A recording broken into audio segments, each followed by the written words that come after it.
Vamos agora, atenção, ao vivo com o Américo Martins. A gente volta a falar sobre o Reino Unido. Temos um novo primeiro-ministro. Se você acabou de chegar, não viu nada de notícia nas últimas horas? Calma lá que a gente te conta. Breaking news aqui na CNN, hein? Temos um novo primeiro-ministro. Acabamos de ver já um primeiro pronunciamento e tudo mais. Ele falando sobre união, né, Américo Martins? A gente parar com essa coisa... pelo menos a nossa interpretação, né? Essa coisa de polarização, ó, você não votou em mim, mas também vou trabalhar por você e tudo mais. A ex-primeira-ministra Liz Truss sofreu mais um revés na história política. Já a ex-primeira-ministra Theresa May deve receber um título da nobreza. Quanta coisa chique e elegante, Américo Martins. Nos conte, por favor, as notícias deste momento aí em Londres. Pois é, Elisa, a notícia principal, obviamente, é a posse de Sir Keir Starmer como o novo primeiro-ministro aqui do Reino Unido. Ele fez esse discurso, como você muito bem lembrou, falando numa necessidade de mudança, numa reconstrução nacional, investimentos em serviços de saúde, educação, segurança, controle de fronteiras, mas fez gestos de aproximação aos opositores do Partido Conservador. Agora, Elisa, nas fileiras do Partido Conservador foi uma verdadeira carnificina essa madrugada. Muitos, mas muitos nomes importantes foram derrotados.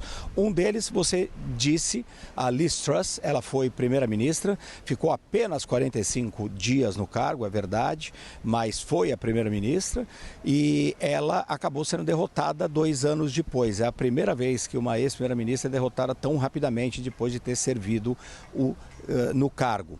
Por outro lado, outros líderes do Partido Conservador, especialmente aqueles que trabalharam muito pelo Brexit, como Jacob Rees, ele foi também derrotado e eles concorriam em distritos que eram tradicionalmente distritos dos conservadores. Houve uma troca ali para o Partido Trabalhista.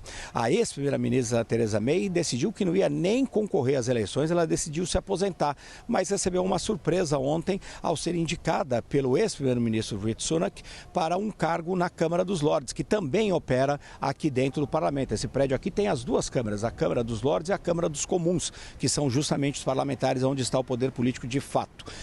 Em todo final de legislatura aqui, Elisa, os líderes partidários podem indicar alguns nomes para o rei Charles III, para que ele os nomeie como lordes, e aí ela seria chamada de Lady May, Lady Theresa May, e ela entrou nessa lista porque o Rishi Sunak indicou 7 pessoas, entre eles ela, num reconhecimento aos trabalhos que ela fez, não só como primeira-ministra, mas como ministra e política por muitos anos aqui no Palácio de Westminster. E nós também tivemos, Elisa, para destacar esses outros nomes que são importantes na política britânica e que a gente tem que ficar atento, tivemos outros 2 vitoriosos na noite de ontem, que são 2 políticos mais extremistas. Primeiro, o Jeremy Corbyn, que foi o líder do Partido Trabalhista antes do Sir Keir Starmer, ele foi expulso do partido e concorreu no seu distrito como um candidato independente. Acabou sendo eleito, vai voltar aqui ao parlamento. Ele que defende políticas muito à esquerda, políticas ultra-esquerdistas, eu diria. E por outro lado, o líder do Reform UK, que é o Partido Reforma no Reino Unido, um partido ultradireitista, contra a imigração, contra estrangeiros, beira a xenofobia muitas vezes, o Nigel Farage, que é o líder do partido, também foi eleito. É a primeira vez que ele, um político reconhecidamente extremista, sempre trabalhou contra a União Europeia, contra imigrantes, contra as minorias aqui no Reino Unido. Ele concorreu 8 vezes ao parlamento e finalmente foi eleito ontem. Também um sinal de que existe sim, também uma onda conservadora aqui no Reino Unido, mas que está sendo contida nesse momento pela centro-esquerda e pelo centro político aqui no país.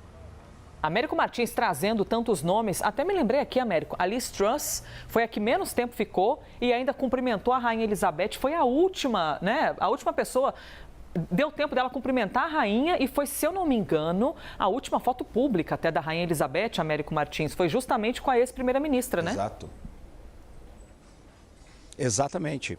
Ela teve que ir, inclusive, à Escócia, onde a rainha estava nos seus momentos finais, infelizmente. Ela não foi empossada como primeira-ministra no Palácio de Buckingham, como acontece tradicionalmente, como aconteceu hoje com o Sir Keir Starmer, por conta do estado de saúde da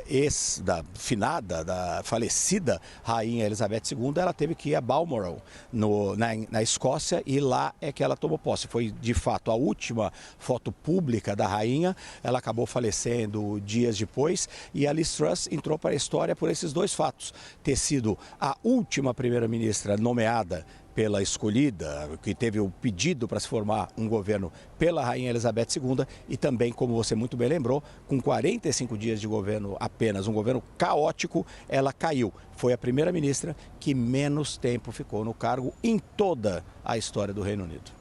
Momento, para a gente ilustrar esse momento. Obrigada, Américo Martins. O momento da Liz Truss, junto com a Rainha Elizabeth, é uma sequência de fotos. Ela se aproximando, depois ela se cumprimentam e tudo mais. E à época, vocês se lembram, muito reparou-se, claro, a Elizabeth aqui aparece sorrindo, simpática, mas alguns detalhes nela traziam ainda mais algumas questões, não apenas da senilidade, porque foi a mais longeva, mas também do estado de saúde da Rainha Elizabeth, e que mesmo assim estava lá com a bolsinha dela, algo tão característico. E depois a história conta que, como a Elizabeth sempre foi muito tímida, ela ficava com a bolsa na mão para ter alguma coisa ali para estar em mãos. Enfim, registros da história. A última foto junto da Liz Truss. Aproveitei para citar isso porque a Américo Martins trouxe para a gente essa informação.